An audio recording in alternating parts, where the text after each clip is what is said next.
Hello everyone. आज हम लोग पढ़ेंगे वेट ग्रैन्युलेशन मेथड के बारे में। ये क्या होती है और इसमें कौन कौन सी स्टेप्स इन्वॉल्व है उनके बारे में।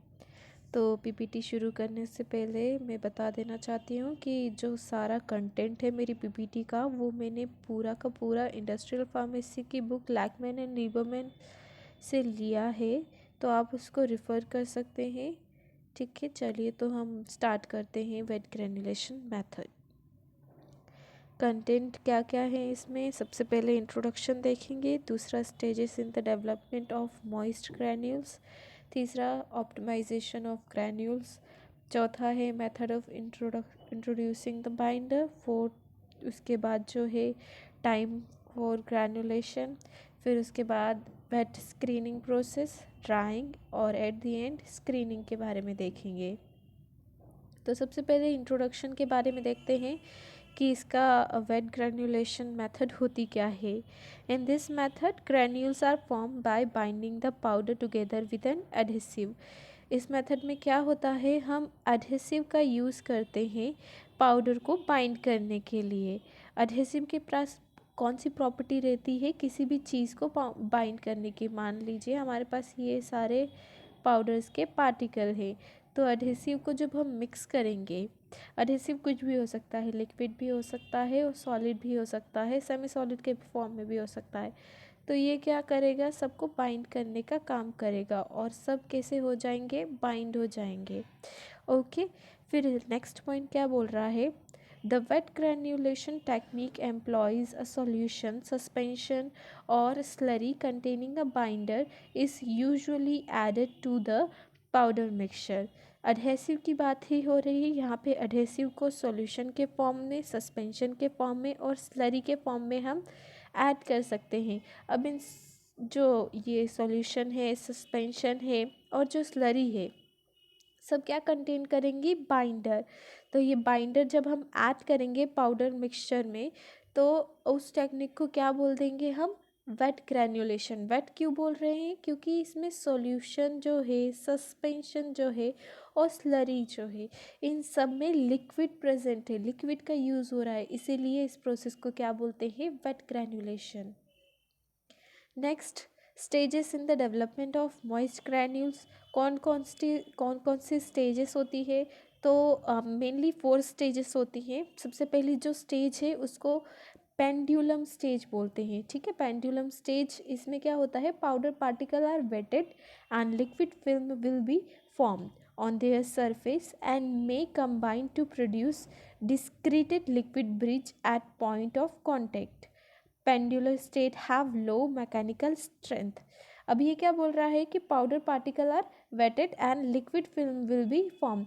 तो जब भी हम हमारे लिक्विड को या फिर सॉल्यूशन को पाउडर के अंदर डालेंगे, मान लीजिए ये पाउडर है, ठीक है, अब इसमें हमने हमारा लिक्विड डाला, तो ये क्या होंगे, पार्टिकल्स वेट होंगे।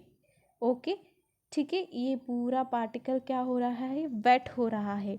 और क्या हो रहा है फिर, कि एक फिल्म का फॉर्म होगा, कहाँ पे, उनकी सरफेस पे। तो ये जो सरफेस है हमारे पार्टिकल की, इस पे क्या होगा, एक फिल्म का फॉर्मेशन होगा। और ये जो फिल्म है ये क्या करेगी, ये फिल्म फिर ये फिल्म एक ब्रिज का फॉर्म करेगी। कैसे, ये मान लीजिए ये फिल्म है, ये ऐसा एक इसको कनेक्ट करेगी, ये दूसरे को कनेक्ट करेगी, ये इससे ये कनेक्ट होगा, इससे ये कनेक्ट होगा, और ऐसे ही करके एक ब्रिज का फॉर्म होगा। And may combine to produce discreted liquid bridge at point of contact. जैसे कि मैंने बता दिया कि ये डिस्क्रीटेड पॉइंट है इनके कॉन्टैक्ट के, यहाँ पे ये क्या ब्रिज का फॉर्मेशन कर रही है। ये जो पेंडुलर स्टेट है, इसकी जो स्ट्रेंथ है, मैकेनिकल स्ट्रेंथ, वो कैसी रहती है, लो रहती है। ठीक है, ये इसका डायग्राम है, ये कैसे दिखता है, ये ब्रिजेस का फॉर्म हुआ है बिटवीन पार्टिकल्स के बीच में, ये आप देख सकते होंगे। तो अब नेक्स्ट स्टेज कौन सी है, नेक्स्ट स्टेज है फनिक्यूलर स्टेट। फनिक्यूलर स्टेट में क्या होता है कि लिक्विड कांटेक्ट इंक्रीज और सेवरल जो ब्रिज है वो कोलैप्स भी हो सकते हैं। लिक्विड के बिटवीन जो लिक्विड है इनका कांटेक्ट टाइम इंक्रीज हो जाएगा। ओके, और ये जो ब्रिज है, ये ब्रिज जो बने हैं ये कोलैप्स भी हो सकते हैं, टूट भी सकते हैं। तो यहाँ पे हम देख रहे हैं ये वाली स्टेज बी को रिप्रेजेंट कर रहा है। यहाँ पे जो लिक्विड के ब्रिज है, यहाँ पे हमें ब्रिज कोई नहीं दिख रहा है, तो मतलब क्या हुआ कि जो इसका ब्रिज है वो क्या हो गया है, कोलैप्स हो गया है। अब नेक्स्ट स्टेज के देखते हैं। नेक्स्ट स्टेज है हमारी capillary state. Capillary state, more liquid is added and mass is needed to bring particle into closer proximity. The void space within the granule are entirely eliminated. तो capillary state में क्या होता है कि हम और ज़्यादा पानी डालते हैं और जो हमारा पाउडर का मास है उसको हम नीड करते हैं। नीड का मतलब क्या होता है, गुथते हैं। जैसे आटा लगाते हैं जब हम, ठीक है, तो आटा लगाते हैं तो उसमें जब पानी डालते हैं तभी हमें एक डो मिलता है ना।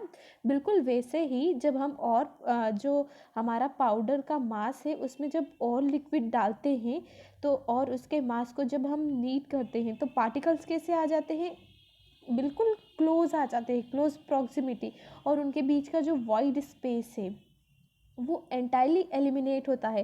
कैपिलरी स्टेट ये यहाँ पे शो हो रही है, हमने और लिक्विड डाला।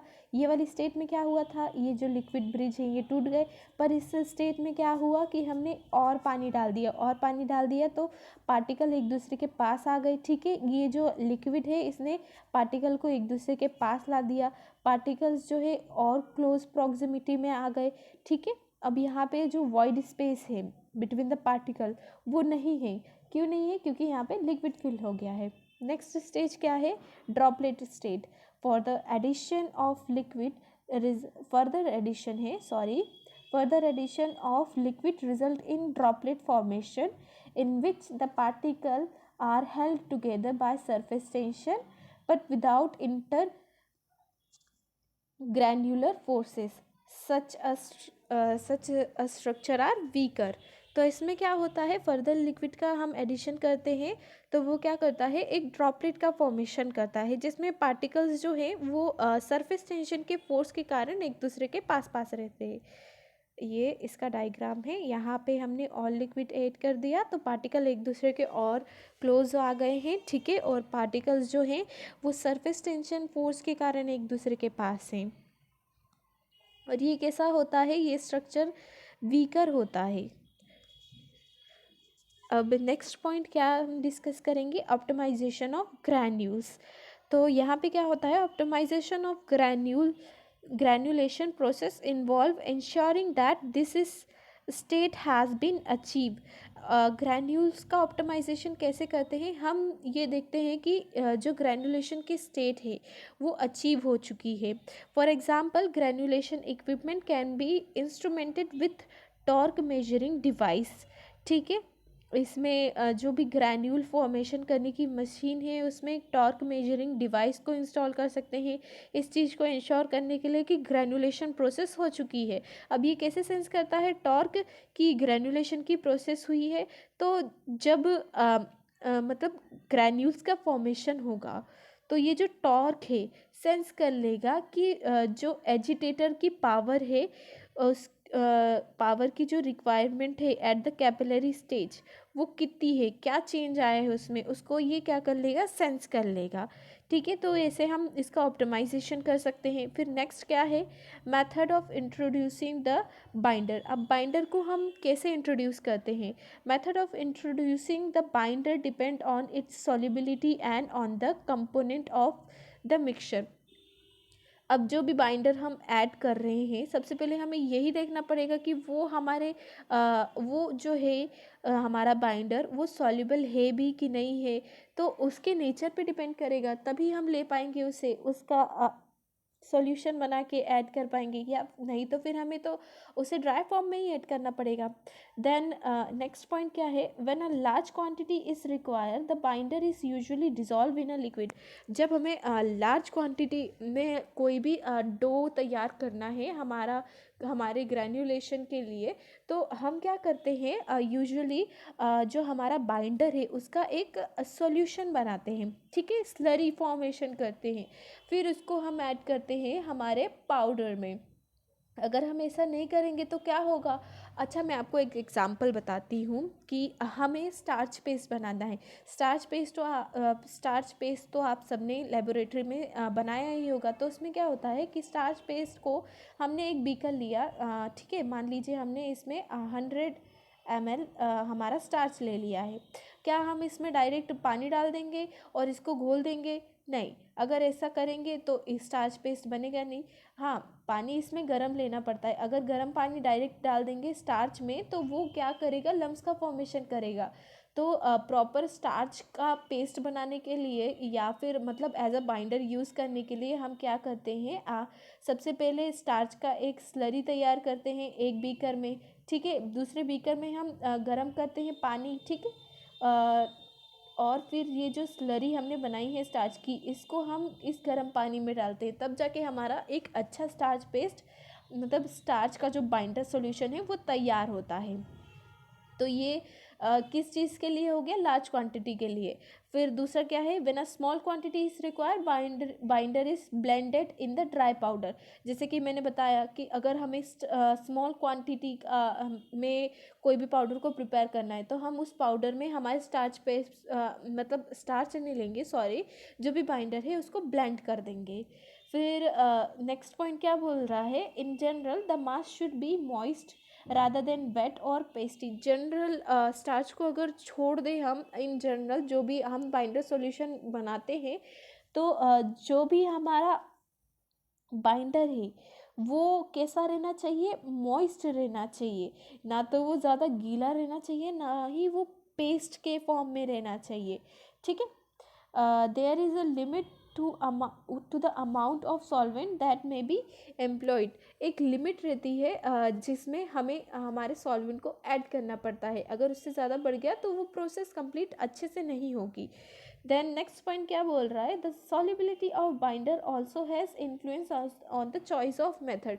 अब हम किस मेथड से हमारा जो बाइंडर है उसको इंट्रोड्यूस कर रहे हैं पाउडर के अंदर, वो हमारे जो बाइंडर की सॉल्युबिलिटी है उस पर भी डिपेंड कर रहा है, ठीक है ना।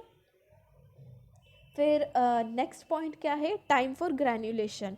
Time for granulation depend on the wetting property, I'm so sorry, it's wetting property of the powder mixture and granulating fluid and on the efficiency of the mixture। अब हमारा जो हम ग्रैन्युलेशन के लिए हमें कितना टाइम लग रहा है वो बहुत सारे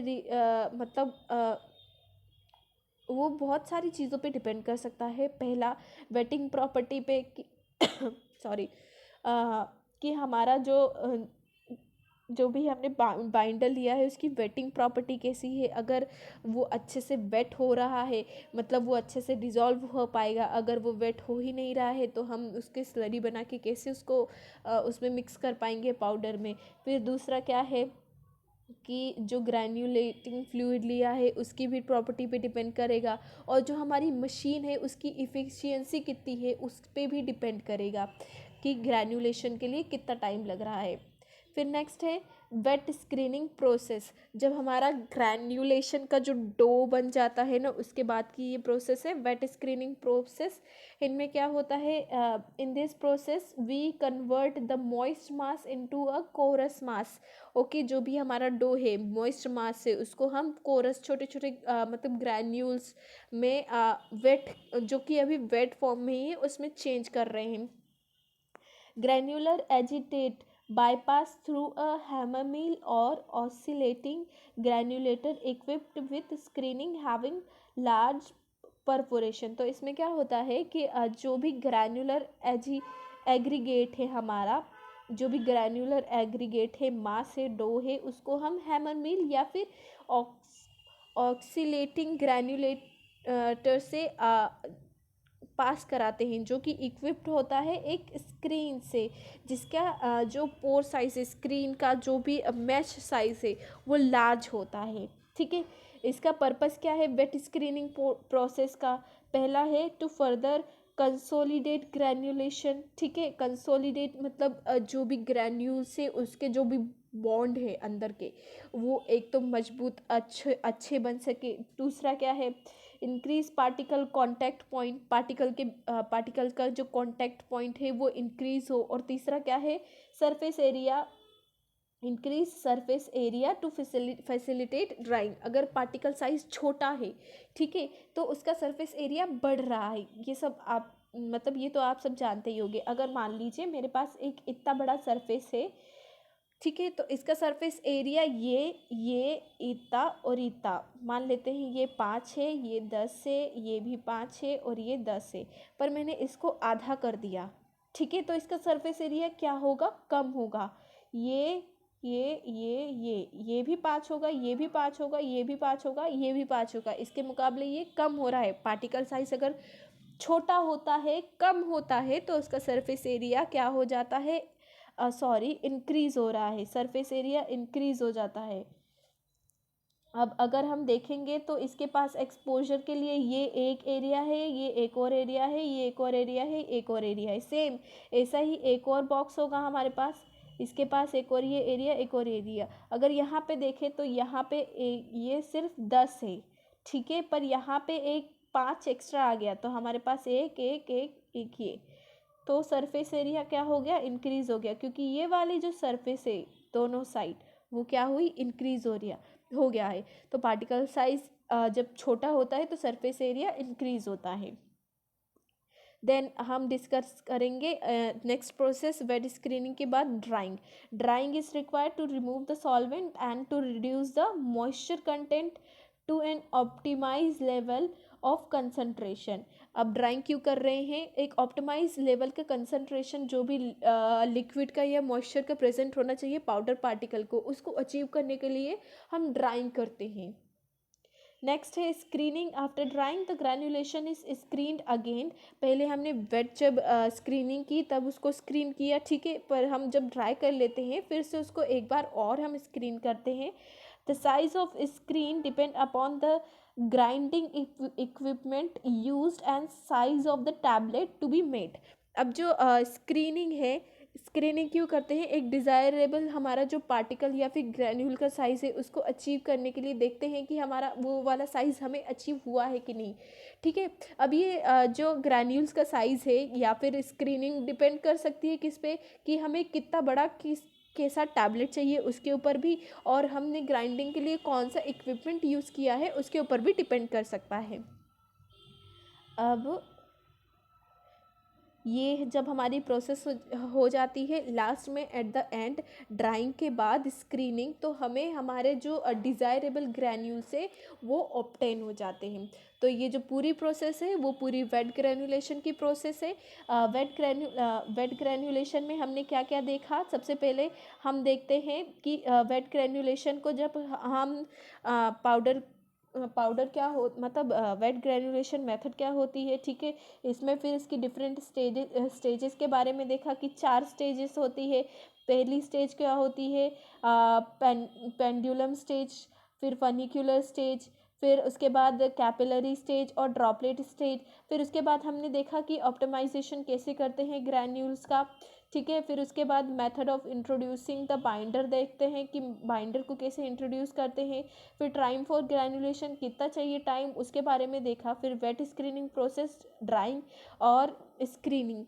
अब एक मेथड और होती है एक्स्ट्रा मैं बताना चाहूँगी मैं आप लोगों को, जब हम मतलब लेबोरेटरी में नहीं, मतलब या फिर लेबोरेटरी में या फिर हम इंडस्ट्री में ग्रैन्युलेशन परफॉर्म करते हैं for the preparation of tablet, तो हम क्या करते हैं कि हमारा जो ग्रैन्युलेशन का इक्विपमेंट है, ये इंश्योर करने के लिए कि प्रोसेस मतलब कंप्लीट हो गई है कि नहीं, क्या करते हैं, हमारा जो हाथ है उसमें मतलब एक मुट्ठी भर के वो जो भी पाउडर है उसको लेते हैं और उसको मुट्ठी बना के देखते हैं। अगर वो जो मुट्ठी से बना एक वो जो भी है या फिर मैं लड्डू कह दूँ, वो एक बार थोड़ा सा मतलब प्रेशर लगाने पे टूट जाता है, तो वो जो भी हमारा कंसंट्रेशन है उसमें लिक्विड का, वो ग्रैन्युलेशन के लिए सफिशिएंट है। ये एक रफ वे है पता करने के लिए, ठीक है ना। मैंने आपको मतलब आपकी क्या बोल सकते हैं, इजी वे में बताएं ताकि आपको समझने में आसानी हो। तो आज के लिए इतना ही। Thank you so much for watching this video और प्लीज़ लाइक करिए और सब्सक्राइब करिए। Thank you.